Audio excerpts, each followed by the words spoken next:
rentrer un peu plus dans le détail de certains dispositifs qui peuvent être mobilisés pour financer vos travaux de rénovation énergétique. Donc, premièrement, les certificats d'économie d'énergie, et puis après, on fera un focus sur MaPrimeRénov' et les aides complémentaires. Mais comme l'a dit Xavier, on va commencer un peu par la marque de fabrique du Grand Circuit, donc un petit quiz. On vous a préparé 3 questions, dont voici la première. Donc, qui délivre les certificats d'économie d'énergie? Donc, toutes les entreprises. Je liste toutes les réponses, Xavier, Voilà, ou je lance le quiz. Ah bah, je vais le faire à côté de toi. Donc, toutes les entreprises. Donc là, je vous ai ouvert. Il y a un petit pop-up qui a dû se mettre aussi pour vous. Toutes les entreprises, le ministère de la Transition écologique, le pôle national des C2E, les entreprises qui produisent de l'énergie, les structures délégataires. Ah, c'est pas évident ça. Moi, j'ai un petit doute. On vous laisse voter. Allez, 10 secondes. Il y a trois petites questions. 9, 8, 7, 6. 5, 4, 3, 2, 1, 0. Voilà, je mets fin au vote et je vous partage les résultats. Voilà, qu'est-ce qu'il en est alors de la bonne réponse ou des bonnes réponses? Alors, il y a effectivement plusieurs bonnes réponses. Je peux pas. Hop, voilà. Donc là, on n'était pas loin, hein, juste malheureusement, la réponse qui a obtenu le plus gros score n'était pas la bonne. Il y a effectivement uniquement le pôle national des certificats d'économie d'énergie qui est habilité à délivrer des C2E et du coup le ministère de la Transition écologique duquel dépend le pôle national. Donc, du coup, voilà, les structures délégataires, qui était la réponse ayant obtenu le plus gros score, ont la capacité de constituer des dossiers de certificats d'économie d'énergie qui derrière sont transmis au pôle national et qui les délivrent derrière et qui permet de récupérer les subventions pour les travaux. Voilà. Alors, deuxième petite question, en quoi consiste le dispositif du coup des certificats d'économie d'énergie? Donc, c'est un dispositif pour préserver les espèces en voie de disparition, un système facilitant la rénovation énergétique, refermer le trou dans la couche d'ozone, financer des travaux d'économie d'énergie ou éviter la fraude fiscale. Voilà, donc là aussi, vous avez plusieurs réponses possibles. Tout à fait. Donc on vous laisse répondre. Allez, 10 secondes, 9, 8, 7, 6, 5, 4, 3, 2, 1. Allez, on va voir si vous avez répondu correctement. 0, mettre fin au vote. Et je vous partage les résultats, Dimitri. Hop. Oups, pardon. Donc, effectivement, c'est les réponses B et D qui étaient correctes. Donc, c'est un système qui sert à faciliter la rénovation énergétique en allant chercher des financements. Et D, j'ai perdu les réponses du coup. Quelles D, étaient... c'était financer les travaux d'économie Voilà, d'énergie. qui est relativement similaire en termes de réponses. Et donc, je vais passer la main à Emilien pour la dernière question de notre quiz. On avait prévu 3 questions. Donc, je passe. Donc, une question qui est spécifiée sur une aide. Quel est le montant de l'aide versée par la CNAV, donc la Caisse nationale d'assurance vieillesse, dans le cadre de travaux de rénovation énergétique? Donc, 500 euros jusqu'à 10 000 euros, entre 200 et 400 euros, 4 000 euros ou jusqu'à 3 500 euros. Voilà, vous avez 10 secondes. 9, 8, 7, 6, 5, 4, 3, 2, 1, 0. Voilà, je mets fin au vote et je vous partage les résultats. Ok, bah écoutez, oui, la bonne réponse étant la dernière, jusqu'à 3 500 euros. Je vois que c'est celle qui a obtenu le plus de votes. Donc, c'est une aide que je détaillerai en fin de présentation, qui peut être mobilisée dans le cadre d'un projet de rénovation globale. Voilà. On va revenir sur ces aides. Bon, je vous laisse dérouler votre présentation alors. Ok, merci Xavier. Alors, pour commencer, on a décidé de vous présenter Elio en quelques chiffres. Donc, ça fait plus de 10 ans qu'on accompagne l'ensemble de nos clients sur leurs projets de maîtrise de l'énergie. Donc, on travaille avec différents secteurs d'activité, la copropriété, bien évidemment, les particuliers habitant en maison individuelle, mais également les collectivités, les bailleurs sociaux, les secteurs de l'industrie. On a vraiment un panel de clients relativement large. Donc, on a décidé de faire quelques chiffres quand même focus sur la copro, qui est quand même le sujet de la présentation aujourd'hui. Donc, depuis 2017, il y a plus de 7000 copropriétés qui nous ont fait confiance pour financer leurs travaux d'économie d'énergie, ce qui représente à peu près 86 millions d'euros pécuniairement de travaux financés depuis 2017. On a certaines opérations qu'on va financer jusqu'à 100%. J'en présenterai une ou deux un peu plus tard dans la présentation notamment. On peut également aller chercher 50% de financement sur des projets de rénovation globale quand le système d'ingénierie financière est bien ficelé. Et quand, pour un peu répondre au dispositif MaPrimeRénov' et les coups de pouce C2E qui ont été évoqués précédemment, on peut aller chercher certains projets de rénovation avec plus de 35% d'économie d'énergie réalisés. Alors, en quelques mots, le dispositif des certificats d'économie d'énergie a été mis en place pour répondre à un des 3 objectifs de la loi PAUP de 2005. Donc, la loi PAUP a été mise en place pour répondre à des objectifs de réduction de la consommation, enfin, des objectifs fixés par l'Europe. Donc, il y avait 3 objectifs majeurs qui étaient de réduire de 20% les gaz d'émissions à effet de serre. Donc, le dispositif qui a été mis en place pour répondre à ce premier objectif était la taxe carbone, qui est bien connue de tous, notamment à cause de la fraude. Deuxième objectif de la loi PAUP, réduire de 20% la facture énergétique de la France. Donc, du coup, le dispositif mis en place, les certificats d'économie d'énergie qui permet de financer des travaux de rénovation énergétique et donc de moins consommer parce qu'on isole mieux ou on améliore notre système de production de chaleur. Et dernier objectif de cette loi était d'augmenter la production d'énergie verte de 20%.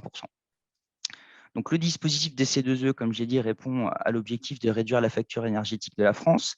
Le dispositif a été mis en place comme suit. Le gouvernement a décidé d'obliger les énergéticiens, donc ce sont les vendeurs d'énergie finale aux clients, à engager un certain pourcentage de leur chiffre d'affaires tous les 3 ans dans la rénovation énergétique. Donc, du coup, aujourd'hui, on a 3 possibilités pour générer des certificats d'économie d'énergie, des C2E. Soit on met en place des programmes d'accompagnement auprès des bénéficiaires finaux. Donc, en général, c'est des campagnes de sensibilisation sur les attitudes à avoir pour consommer moins, consommer mieux. Deuxième possibilité, c'est sur des opérations spécifiques. On explique au pôle national des C2E qu'on a réalisé cette opération et qu'elle a permis de faire tant de gains d'énergie. Et donc, du coup, on délivre des certificats d'économie d'énergie qui permettent de financer ce projet. C'est des dossiers un peu fastidieux et compliqués à monter. Donc, du coup, la dernière possibilité, qui représente aujourd'hui plus de 85% des dossiers C2E, sont des fiches d'opération standardisées qui ont été mises en place par le pôle national des C2E. Donc, aujourd'hui, on a décidé de vous en présenter une particulière, donc la barre EN101, qui est un focus sur l'isolation des murs. À quoi sert la fiche d'opération standardisée? Dans un premier temps, elle sert à fixer les critères d'éligibilité de l'opération au financement. Donc, comme vous pouvez voir pour l'isolation des murs, les conditions de délivrance sont que la mise en place doit être réalisée par un professionnel et que la résistance thermique de l'isolant posé doit être supérieure ou égale à 3,7 m² par kWh. On reviendra un peu plus tard sur les différents types d'isolants qui peuvent être mis en place, notamment sur les sujets d'épaisseur qui ont été évoqués un peu plus tôt lors de la présentation. Et le dernier objectif de ces FOS, du coup, est de permettre de calculer le montant de certificat d'économie d'énergie généré par l'opération standardisée. Donc là, je vous ai fait un petit imprimé écran du bas d'une fiche d'opération standardisée qui nous permet de calculer le montant de certificat d'économie d'énergie qu'on pourra allouer à l'opération. Donc, le calcul des C2E, j'ai pris un exemple assez simple d'un immeuble résidentiel collectif en chauffage collectif dans la région Île-de-France, parce qu'il y a des zones climatiques qui régissent le dispositif des C2E. En fonction de la zone, on n'a pas tout à fait les mêmes coefficients, donc pas le même montant de C2E généré. Et donc, sur l'exemple type, on isole une façade de 350 m². Le calcul est assez simple. Donc, l'Île-de-France est en zone climatique H1. Nous sommes sur un chauffage collectif combustible. Donc, le coefficient est 3800. Donc, 350 fois 3800 donne un montant de certificat d'économie d'énergie d'1 330 000 kWh/CUMAC. kWh/CUMAC étant une unité de mesure qui a été inventée spécifiquement pour le calcul des certificats d'économie d'énergie. Aujourd'hui, 1 330 000 kWh/CUMAC pécuniairement, avec un prix au giga qui se pratique aujourd'hui aux alentours de 5 500 € du giga, vous arrivez à une prime de C2E de 7 300 € à peu près, ce qui revient à un équivalent de 25 € du mètre carré de financement sur votre projet d'isolation thermique extérieure. Ce qui vous donne un peu une information palpable de savoir pécuniairement combien la copro va pouvoir obtenir sur cette opération. Donc ici, on vous a listé quelques types de travaux qui sont éligibles au dispositif des C2E. Donc il y a plus de 180 fiches d'opération standardisées, un peu moins relatives spécifiquement à la copro, mais donc ça veut dire que vous avez la possibilité de, face à vous, un panel de travaux qui peuvent être engagés, qui sont éligibles à ce financement. Donc j'ai pris un peu les plus grands, les travaux les plus fréquemment réalisés. Donc le changement de chaudière collective, l'isolation thermique par l'extérieur, que nous allons prendre comme exemple, mais également par l'intérieur, l'isolation d'une toiture terrasse, l'installation de thermostats, l'isolation des planchers bas ou sous-face, ou encore le calorifugage des réseaux qui consiste à isoler les réseaux d'eau chaude sanitaire et de chauffage. Pour cette opération spécifique, par exemple, on peut apporter un financement allant jusqu'à 100%, donc avec un reste à charge de 0 € pour les copropriétés. Alors ensuite, qui est un peu dans la mouvance générale et on embraye le pas à ce qu'essaye de mettre en place le gouvernement, l'idée, c'est comment maximiser l'ensemble des aides que vous pouvez mobiliser sur vos projets de rénovation globale. Pour ce faire, il faudrait engager, justement, pas réaliser des opérations spécifiques, c'est-à-dire ne pas faire uniquement l'isolation thermique par l'extérieur, mais plutôt le coupler avec l'isolation du toit terrasse, le calorifugage, le changement des menuiseries, ce qu'on appelle aujourd'hui une rénovation globale, et qui va permettre de maximiser et de mobiliser le maximum d'aides pour financer vos projets de rénovation énergétique. Et je vais maintenant passer la main à Emilien, qui va vous expliquer plus en détail d'autres dispositifs qu'on peut associer au C2E pour aller chercher plus de financement sur vos projets. Merci Dimitri. Donc, moi, je vais vous évoquer le sujet de ma prime rénov copropriété, même si on l'a un petit peu évoqué tout à l'heure dans la table ronde et avec la présentation précédente. Donc, pour remettre un petit peu ce dispositif dans son contexte, on est à la sortie du premier confinement en 2020 et le gouvernement décide de voter donc un plan de relance de 100 milliards d'euros pour rebooster un peu l'économie qui a été mise à mal par le confinement. Donc, dans ces 100 milliards d'euros, on va avoir 30 milliards qui vont être accordés pour la transition écologique, donc visant un panel très large, comme le transport ou la production d'énergie, et un volet en fait rénovation thermique des bâtiments qui lui va bénéficier donc de 7 milliards d'euros. Et donc, dans ces 7 milliards d'euros, vous aurez 4 milliards qui vont être accordés pour les bâtiments publics et 2 milliards d'euros au parc résidentiel à travers justement le dispositif de ma prime Rénov copropriété. Donc, ce dispositif est entré en vigueur le 1er janvier 2021. Sachez que pour les copropriétés qui auraient commencé du coup leurs travaux au 1er octobre 2020, on peut aussi également déposer des dossiers pour ma prime rénov copropriété. Donc, vous avez du coup pour le dispositif 3 conditions non négociables qui sont demandées par l'ANA. Donc, la première condition est de réaliser du coup un projet de travaux qui permet d'atteindre un gain énergétique à 35%, comme on l'a souvent répété là depuis le début de ce webinaire. Donc 35%, sachez que chez Helio Solutions, nous avons un bureau d'études qui est intégré, Géoénergie et Services, et qui va réaliser du coup une étude énergétique pour la copropriété qui permettra de déterminer si, oui ou non, la copropriété peut s'engager sur un programme de travaux atteignant les 35% pour bénéficier du dispositif. Vous avez une deuxième condition qui concerne le rapport de l'eau d'habitation principale par rapport aux lots totaux. Donc, il faut, pour l'ANA, atteindre 75% de l'eau d'habitation principale dans la copropriété. Et enfin, une dernière condition, celle de l'immatriculation. La copropriété donc, doit être inscrite au registre national d'immatriculation des copropriétés, donc avec un numéro d'immatriculation et des informations sommaires qu'on peut retrouver. Donc, plus précisément sur le financement d'une rénovation globale à travers ma prime rénov copropriété. Donc, vous avez dans un premier temps une aide socle pour les travaux qui a déjà été évoquée.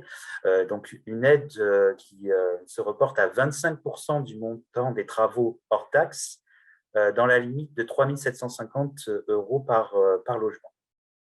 Vous avez également une subvention que l'ANA délivre, puisque la mission de l'AMO est obligatoire sur ce dispositif. Donc forcément, cette mission n'est pas gratuite, elle a un certain coût que l'ANA subventionne à hauteur de 30% du montant hors taxe de la mission de l'AMO, dans une limite de 180 € par logement. Vous avez également deux bonifications qui ont déjà été évoquées tout à l'heure. Donc, une bonification de sortie de passoire thermique. Donc, si le programme de travaux vous permet de sortir de l'étiquette F ou G, qui sont les pires étiquettes pour un bâtiment, l'ANA va abonder de 500 € par logement. Et vous avez enfin un autre bonus, dit bonus de bâtiment basse consommation. Donc là, si vous rentrez dans une étiquette A ou B qui sont les meilleures, l'ANA va abonder aussi d'une subvention de 500 € supplémentaires par logement.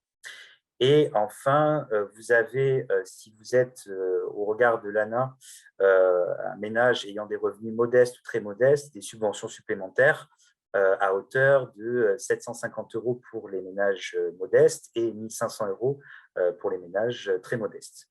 Et je rajouterai sur ces aides individuelles, dans d'autres dispositifs que certains ont pu connaître de l'ANA, les ménages qui bénéficient d'aide individuelle, en cas de déménagement, devaient rembourser le montant de cette aide après 6 ans. Aujourd'hui, dans ma prime Rénov' copropriété, cette règle n'existe plus.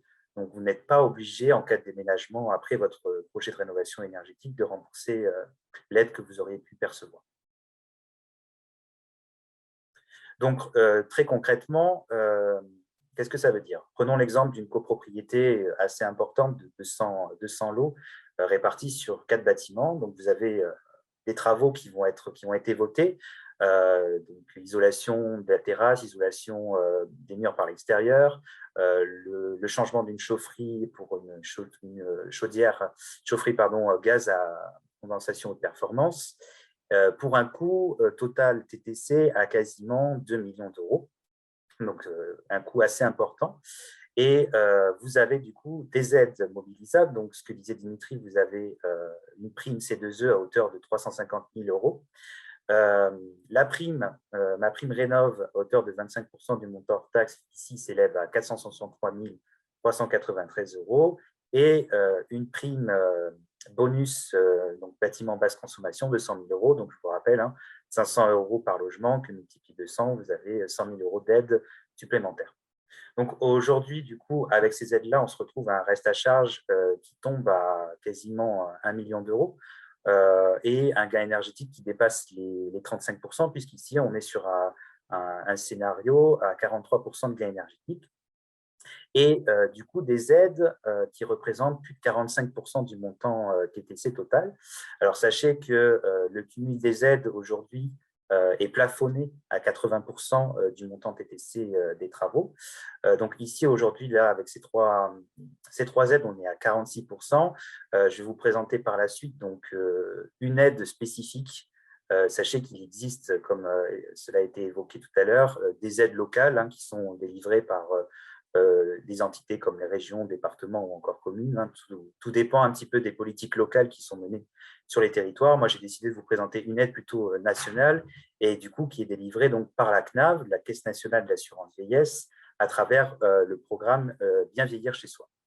Donc, la CNAV s'est engagée du coup auprès de l'État à verser des fonds d'aide pour les personnes qui seraient à la retraite dans le cas d'adaptation au logement, c'est-à-dire remplacement par exemple de la salle de bain en mettant des équipements antidérapants pour sécuriser un peu les personnes, mais aussi une subvention pour tout ce qui est travaux de rénovation énergétique. Sachez qu'aujourd'hui, tous les travaux sont éligibles hors ravalement simple et travaux de papier peint. Donc, l'objectif ici, c'est bien sûr de favoriser le maintien dans les lieux des personnes qui seraient à la retraite dans leur logement. Donc, comment ça va se passer? Très rapidement, vous avez un opérateur du coup qui est habilité et conventionné avec la CNAV pour déposer du coup un dossier de demande d'aide. Donc, dans un premier temps, on vous rencontre, on fait un petit peu le point avec vous, voir si vous êtes éligible par rapport au plafond de ressources qui sont demandés par la CNAV. On monte votre dossier. Il y a un petit dossier technique également qui est mis en place. Je peux passer. Voilà, donc vous avez Le plafond ici, donc, comme je vous disais, hein, c'est une aide qui est plafonnée à 3 500 euros, qui dépend bien sûr de vos revenus. Alors, je précise, les revenus sont sur le revenu basé sur le revenu brut global à l'année N-1. Donc, ça, c'est vraiment ce qui va être déterminant pour que vous puissiez toucher cette aide. Donc, nous, on envoie le dossier, on envoie aussi une attestation de démarrage des travaux et la CNAV va vous verser dans un premier temps 60% de l'aide qui vous aura été accordée en démarrage des travaux et vous aurez à la fin des travaux 40%, donc le reste, le solde qui vous sera versé sur présentation des factures. Sachez également aussi que cette aide peut être demandée un nombre illimité de fois. La seule condition, en fait, c'est il faut que votre dossier, du coup, soit soldé.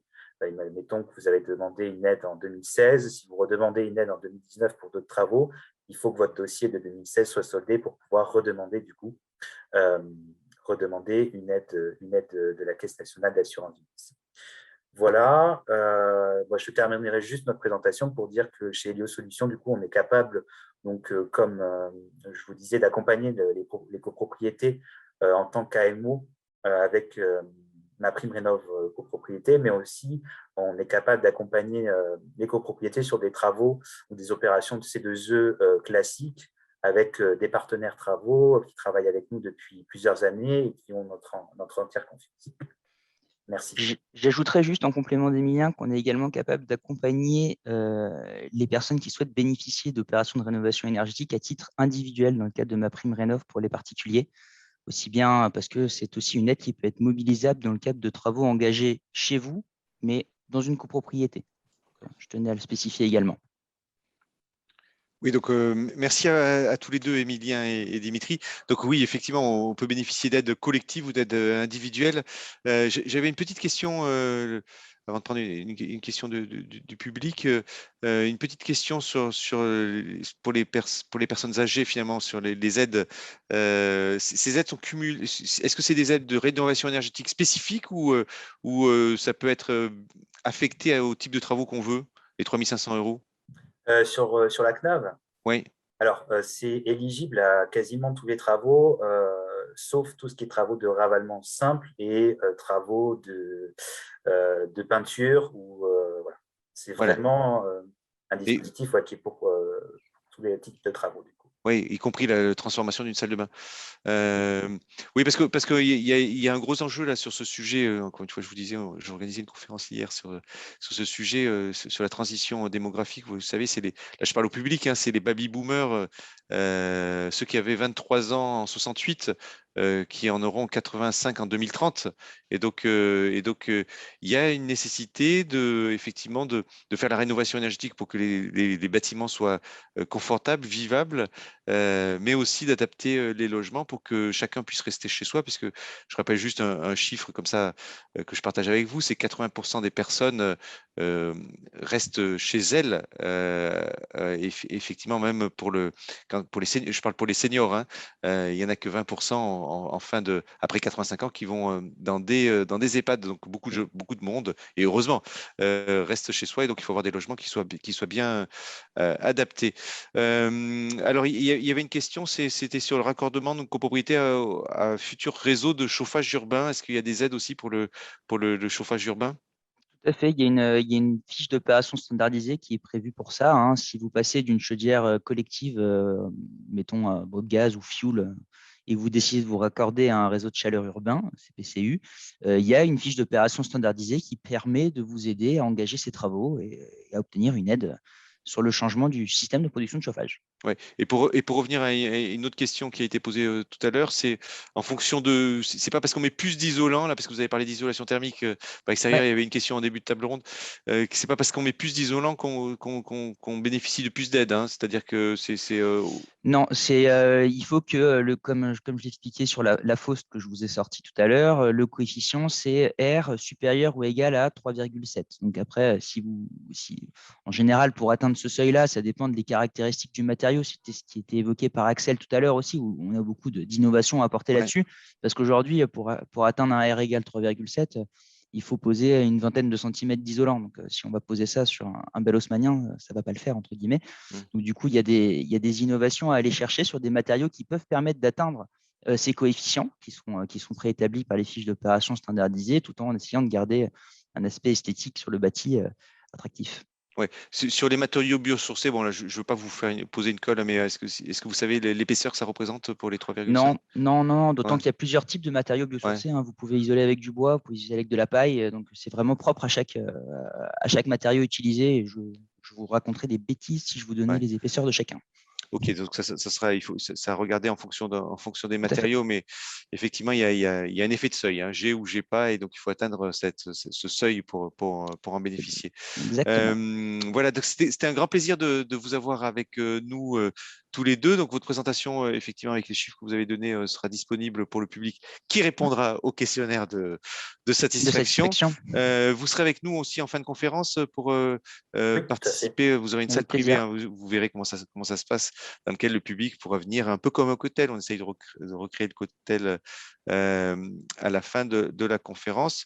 Voilà, et puis il y a une question là, qui tombe là, c'est comment les résultats sont-ils contrôlés, mais on va la garder pour Qualiconsulte. Il y a Qualiconsulte derrière qui suit, qui pourra y répondre. Qui pourra y répondre. Voilà, merci à tous les deux.